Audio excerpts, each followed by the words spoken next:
படம் ரொம்ப நல்லா இருக்குது. எல்லா ஆடியன்ஸுக்குமே பிடிச்ச படமாக இருக்கும். இந்த வீக்கெண்ட் அப்பா அம்மாவோட போய் படம் பார்க்கணும் அப்படின்னா தாராளமாக சஜஸ்ட் பண்ணுவேன். கொடுத்த காசுக்கு வருத்துன்னுவாங்களா, அதுதான் இந்த படம். ஜிவி பிரகாஷுக்கு ஒரு நல்ல ஒரு கம்பேக்காக இருக்கும். அப்பாஸுக்கு ஒரு பயங்கரமான ரிட்டர்ன்ஸாக வந்திருக்கும்.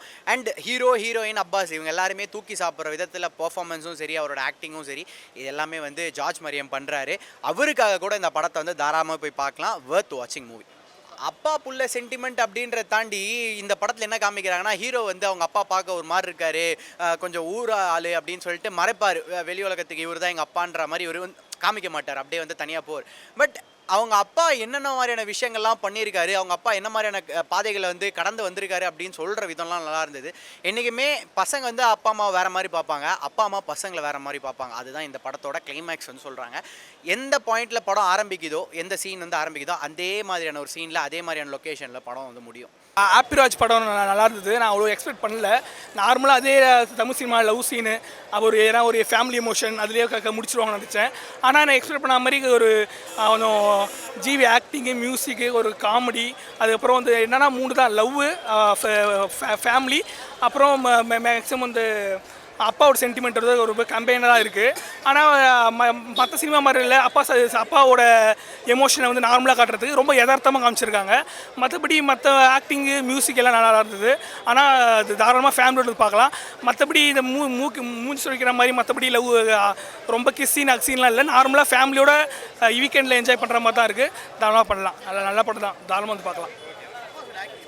அப்போ பல வருஷம் வச்சு ரீஎன்ட்ரி கொடுத்துருக்காரு. ஆனால் அவர் ஆக்டிங் நேச்சுரலாக நல்லா தான் இருந்தது. படம் நல்லா இருந்துச்சு. ஃபாதருக்கும் சன்னுக்கும் இல்லை ஒரு ரிலேஷன்ஷிப்பை தான் அழகாக கன்வே பண்ணியிருக்காங்க.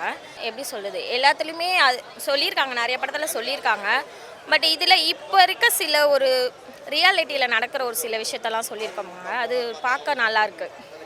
ஆமாம், அதுதான் இதில் அத்தனை வருஷம் கழிச்சு அவங்களுக்கு குழந்தை பிறந்திருக்கு. ஆனால் அது அவருக்கு ஒரு பேக் ஸ்டோரி இருக்குது. அந்த பேக் ஸ்டோரியிலேருந்து தான் அந்த குழந்தைய அவங்க வளர்க்குறாங்க. அப்படின் போது அதுக்கு ஒரு ஸ்ட்ராங்கான ஒரு ஸ்டோரி இருக்குது. ஆனால் அந்த பையனுக்கு அந்த ஸ்டோரி தெரியாது. ஸோ அவன் அதை பொறுத்த வரைக்கும் அவங்க அப்பாவை வேறு ஒரு ஜோனரில் பார்த்துருந்தவனுக்கு லாஸ்ட்டாக அந்த 20 மினிட்ஸில் அவங்க அப்பா யாருன்றதை புரிய ஆரம்பிக்கும். இந்த மாதிரி இப்போ இருக்க நிறைய பசங்க இப்படி தான் யோசிக்கிறாங்க, நிறைய பேரண்ட்ஸை. ஸோ அதை அழகாக கனெக்ட் பண்ணியிருக்காங்க. நிறைய பேருக்கு ரிலேட் ஆகும், கனெக்ட் ஆகும். அவர் சொல்லனா, எனக்கு படம் பார்த்த உடனே ஃபஸ்ட்டு எனக்கு அப்போ பார்த்த படங்கள்லாம் போச்சு. முஸ்தபாஸ் பாட்டு, அந்த மாதிரி நிறைய பழைய படங்கள் ஞாபகம் வந்துச்சு. ரொம்ப நாள் கழித்து நடித்தாலும் அதே அவரோட கேரக்டர் அழகாக பண்ணியிருக்காரு. அவர் ஒரு நெகட்டிவ் ரோலில் பார்த்ததும் வித்தியாசமாக இருந்துச்சு. இப்போ இருக்க எல்லா ஜென்ரேஷனுக்குமே அது கனெக்ட் ஆகும். பேரண்ட்ஸும் பார்க்கலாம், எல்லாமே பார்க்கலாம். பையன் வந்துட்டு ஒரு வில்லேஜ்லேருந்து ஒரு மாடர்ன் வேர்ல்டுக்கு போயிட்டு அதுக்கப்புறம் அங்கே இருக்கிறவங்க அவங்களோட கனெக்ட் ஆகணும் அப்படின்ற ஒரு சுச்சுவேஷன். இப்போ திரும்பியும் வந்துட்டு நம்மளோட ஃபேமிலி அங்கே எடுத்துகிட்டு வரணும் அப்படின்றது தான் அந்த இடத்துல கன்வே பண்ணுறாங்க.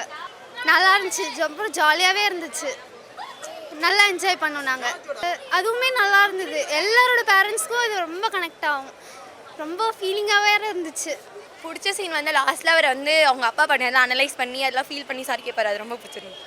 அது வந்து அப்படிலாம் ஒன்றும் தெரியல, எப்படி சொல்கிறதுனா அவர் தான் வந்து அவரை வந்து எஸ்டேட் பண்ணுறாரு. பட் ஆனால் லாஸ்ட்டில் அவர் எல்லாமே ஃபீல் பண்ணி கனெக்ட் ஆகிடுறாரு அது கூட. ஸோ அதனால் அந்த எதுவுமே தெரியல. படம் சூப்பராக இருக்குது ப்ரோ. யாரும் ஃபஸ்ட் ஹாஃப் ஜட்ஜ் பண்ணிட்டு வர வேணாம். ஏன்னா ஃபஸ்ட் ஹாஃப் கொஞ்சம் ஸ்லோவாக இருக்க மாதிரி இருக்குது. அப்பாஸ் வந்து ரொம்ப நாள் நடித்தார், ரொம்ப நாள் கழிச்சு நடித்தார். என்னடா இது ஸ்டோரி ஒழுங்காக செலக்ட் பண்ணலையோன்னு நினச்சேன். செகண்ட் ஹாஃப் வந்து அவர் ஸ்கோப் நல்லா கொடுத்துருக்காங்க. ஃபஸ்ட் ஹாஃப் நான் ப்ரெடிக்ட் பண்ண தப்பு அப்படின்னு புரிய வச்சுட்டாங்க. அதனால் படம் ஓவரால் நல்லா இருக்குது. ஃபேமிலி, பாடி ஷேமிங், எமோஷனல் இதெல்லாம் டச் பண்ணியிருக்காங்க. அதான் சொல்கிறேனே, அவர் ஸ்டோரியே தப்பாக எடுத்துட்டாரோன்னு நம்ம ஜட்ஜ் பண்ணேன் ஃபஸ்ட் ஹாஃபில். ஆனால் செகண்ட் ஹாஃப் தான் அந்த லீட் கொடுத்தது, அப்புறம் அந்த பேக் ஸ்டோரி அதெல்லாம் பார்த்துட்டு தான் எனக்கு தோணுச்சு, ஓகே கரெக்டாக தான் பண்ணியிருக்காரு. அது கம்பேக்காக அமைஞ்சிருக்குன்ட்டு. ஃபஸ்ட் ஹாஃப் வந்து மதுரை முத்து அப்புறம் அருண் 2 பேர் வராங்க. செகண்ட் ஹாஃப்லேயும் அருண் வராரு. அதெல்லாம் கொஞ்சம் நல்லா தான் இருக்குது. பட் ஆனால் எமோஷன் வைஸ் பார்க்கலாம் படம், காமெடிக்காக பார்க்க முடியாது. யாருன்னா ஃபேமிலி ஆடியன்ஸுக்கு நல்லா கனெக்ட் ஆகும், ஃபேமிலி ஆடியன்ஸ் லவர்ஸ்க்கு கனெக்ட் ஆகும். ஹாப்பியாக இருந்தது, அதான் உண்மை. நான் அவ்வளோ எக்ஸ்பெக்ட் பண்ணல, நிஜமாகவே எக்ஸ்பெக்ட் பண்ணல. ஏன்னா ஜிவி படம்னாலே ஒரு 10% டவுட் இருக்கும். ஃபஸ்ட்டு ஆரம்பிக்கிறப்ப எனக்குமே அந்த லைட்டாக எனக்கு அந்த பேச்சுலர் படம் ஞாபகம் வந்துட்டே போச்சு. அவர் ஊருக்கு போகிறது, அங்கே போய் பொண்ணுங்களை உஷார் பண்ணுற அந்த டாப்பிக்லாம். ஆமாம், அவர் அந்த படத்துலேயும் அதானே பண்ணியிருப்பார். அதுக்கப்புறம் அந்த டக்குன்னு ஹீரோயின் செட் ஆகிறதுலாம் அதே கதைக்குள்ளே போதுன்ற மாதிரி பயம் வந்துச்சு.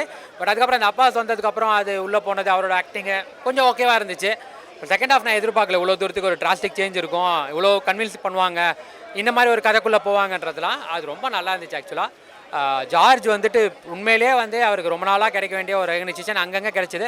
இந்த படத்தில் ஒரு ஃபுல்ஃபில்லிங்காக கிடைச்சுன்னு தோணுச்சு. அதே மாதிரி அப்பாஸ் வில்லன் நினச்சேன் நான், ஆனால் அவருமே செம கேரக்டர் பண்ணார். எனக்கு இது தெலுங்கில் ஒரு படம் வரும், ராசிகனாலாம் பண்ணியிருப்பாங்க. பிரகாஷ் ராஜ் அப்பனா இருப்பார், ரொம்ப பணக்காரனாக இருப்பார். அவர் திடீர்னு கிராமத்தில் வந்து அந்த விஷயம்லாம் பண்ணும்போது ஒரு மனம் திருந்தி வேறு அந்த மாதிரி ஒரு கல்யாணத்தை பற்றின படம். அது மாதிரி தான் எனக்கு தோணுச்சு இந்த படம் செகண்ட் ஹாஃப்லாம். பட் நல்லா இருந்தது. முடிச்சுட்டு வெளியில் வரும்போது ரொம்ப மனநிறைவாக இருந்ததுன்னு சொல்லலாம்.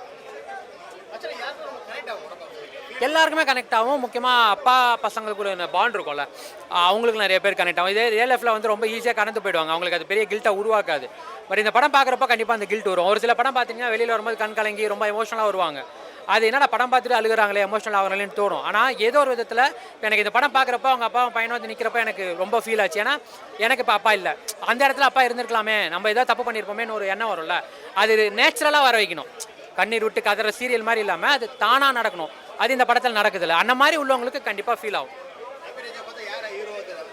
ஜார்ஜும் அப்பாஸும் தான் எனக்கு தெரிஞ்சாங்க. ஏன்னா 2 பேரோட ஆக்டிங்குமே சூப்பராக இருந்தது. பட் ஜார்ஜ் வந்து பின்னிட்டார். அதுவுமே அந்த ஸ்பேஸ் கொடுக்கணும்ல, ஜிவி வந்துட்டு அந்த விதத்துலையுமே பாராட்டணும். எல்லாருமே வந்துட்டு என்னன்னா அந்த கேரக்டருக்குள்ளே நின்ட்டாங்க. அந்த ஹீரோ ஹீரோயின் எனக்கு இந்த போர்ஷன் வேணும் அப்போல்லாம் இல்லாமல் இந்த கேரக்டர் என்னவோ அந்த கேரக்டருக்குள்ளே நின்ட்டாங்க. ஸோ அந்த ஸ்பேஸ் கொடுத்தனால தான் பர்ஃபார்ம் பண்ண முடிஞ்சுது. ஸோ ஓவராலாக ஒரு நல்ல படம், ஒரு நல்ல ஃபுல்ஃபில்லிங்கான ஒரு ஜாலியான ஒரு படம் வித் எமோஷனல் கனெக்டோட நல்லா இருந்தது. Happy Raj, very very happy அப்படின்னு தான் சொல்லணும். ரொம்ப நல்லா இருக்குது, அருமையான ஒரு படம். சும்மா பேருக்கு சொல்லலை நல்ல படம் அப்படின்ட்டு. ரொம்ப ரொம்ப நல்ல படம் சார். நானா உள்ளே வரும்போது உயிருக்கு உத்தரவாதம் இருக்குமான்னு தெரியல. ஜிவி பிரகாஷ் படம் ஒன்று நல்லாயிருக்கும், இல்லைனா உட்கார வச்சு ஊமை குத்திடுவாங்க நம்மளை, பயந்துட்டு தான் உள்ளே வந்தேன் படம். ஆனால் ஆரம்பத்துலேருந்து போகும்போதே கொஞ்சம் கிளிகிழிப்பாக தான் அப்படியே போயிட்டு இருந்துச்சு. அங்கங்கே லேக் இருக்குது, ஒரு சில இடங்களில் லாஜிக் மிஸ்டேக்குன்றது ஊர்பட்டது இருக்குது, பயங்கரமாக இருக்கும். ஹீரோயின்லாம் ஐடி கம்பெனின்னு வாங்க, திடீர்னு பார்த்தா நைட்டி கம்பெனியில் வேலை பார்க்குற மாதிரி கிராமத்துக்கு வந்துடும். ஏன்னா இது லாஜிக்கே ஒன்றுமே செட் ஆகலையேன்னுமோ. ஆனால் உண்மையிலே சொல்கிறேன், படத்தோட செகண்ட் ஹாஃப் டேரக்டர் ஹேண்டில் பண்ண விதம், குறிப்பாக கிளைமேக்ஸ் போர்ஷன் ஹேண்டில் பண்ண விதம் படம் வேறு லெவல் அப்படிங்கிற மாதிரி தோணுச்சு.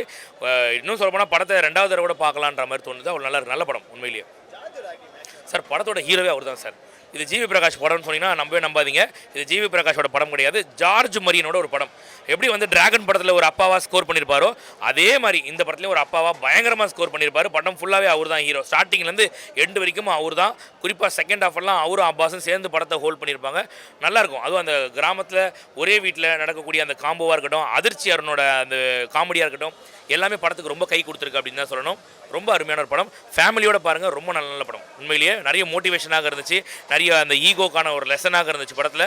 அப்பா பையனுக்குள்ள ஒரு சென்டிமெண்ட்டாக இருக்கும், நல்லாயிருக்கும்.